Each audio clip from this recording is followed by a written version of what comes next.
Olá, pessoal! Estamos aqui hoje mais uma vez para refletirmos juntos a nossa liturgia do dia, tá certo? E nessa terça-feira, as leituras falam pra gente que na lógica evangélica, os últimos nesta vida serão aqueles que nos precederão no reino dos céus. Então, peçamos a intercessão de São Bernardo para que alcancemos esta graça. Então, que nós possamos celebrar com fé. Então, a primeira leitura está em Ezequiel, capítulo 28, versículo 1 a 10. Ezequiel, capítulo 28, versículo 1 a 10. A palavra do Senhor foi-me dirigida nestes termos: Filho do homem, dize ao príncipe da cidade de Tiro: Assim fala o Senhor Deus. Porque o teu coração se tornou orgulhoso, tu disseste: Eu sou um Deus e ocupo o trono divino no coração dos mares. Tu, porém, és um homem e não um Deus, mas pensaste ter a mente igual a de um Deus. Sim, tu és mais sábio do que Daniel. Segredo algum te é obscuro. Com talento e habilidade adquiriste uma fortuna, acumulaste ouro e prata em teus tesouros. Com grande tino comercial aumentaste tua fortuna, e com ela teu coração se tornou soberbo. Por isso assim diz o Senhor Deus: Por teres igualado tua mente à de um Deus, vou trazer contra ti os povos mais violentos dos estrangeiros. Eles puxarão suas espadas contra a tua bela sabedoria e profanarão teu esplendor. Eles te farão baixar a cova, e morrerás de morte violenta no coração dos mares. Porventura ousarás dizer: Sou um Deus, na presença de teus algozes, tu que és um homem e não Deus, nas mãos dos que te apunhalam?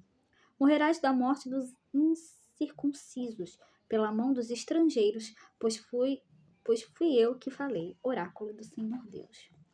Então, o risco do acúmulo de riquezas é uma questão presente tanto na primeira leitura quanto no Evangelho. Por um lado, na profecia de Ezequiel, vemos o rei de Tiro, que ao acumular uma fortuna, tornou-se orgulhoso e soberbo diante da opulência, confundiu a si mesmo com o próprio Deus. Então, o rei de Tiro não conseguiu reconhecer que tudo que existe pertence ao Senhor.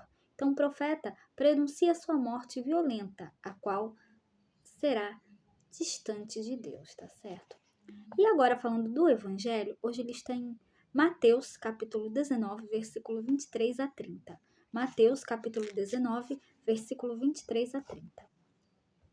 Naquele tempo, disse Jesus aos seus discípulos: Em verdade vos digo, dificilmente um rico entrará no reino dos céus, e digo ainda, é mais fácil um camelo entrar pelo buraco de uma agulha do que um rico entrar no reino de Deus.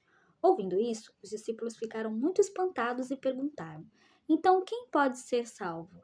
Jesus olhou para eles e disse: Para os homens isso é impossível, mas para Deus tudo é possível.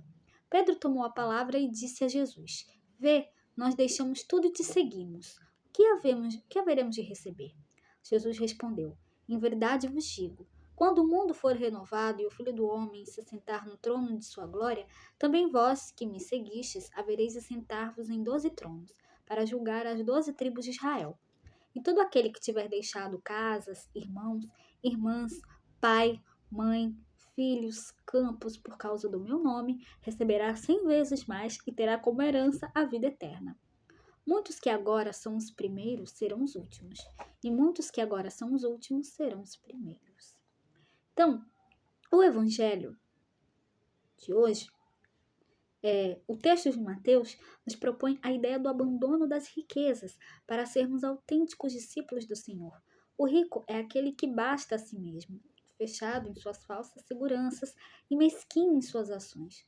Não precisa contar com ninguém, e nesta lógica fecha-se ao Senhor. Contudo, mesmo diante desse entrave, o Senhor afirma que, para Deus, todos podem ser salvos. A salvação é universal, ou seja, aqueles que têm um coração aberto, generoso e atento à vontade de Deus, atento à vontade do Senhor, podem contemplar plenamente a salvação, tá certo? Então, era isso que eu tinha para falar para vocês hoje. Muito obrigada a todos por curtirem, por comentarem. Aqueles que só assistem mesmo também agradeço. Espero que vocês tenham gostado dessa reflexão de hoje. Espero encontrá-los todos aqui quarta-feira, se Deus quiser, para continuarmos refletindo cada vez mais as leituras da Sagrada Escritura. Então, muito obrigada a todos e até a próxima, se Deus quiser.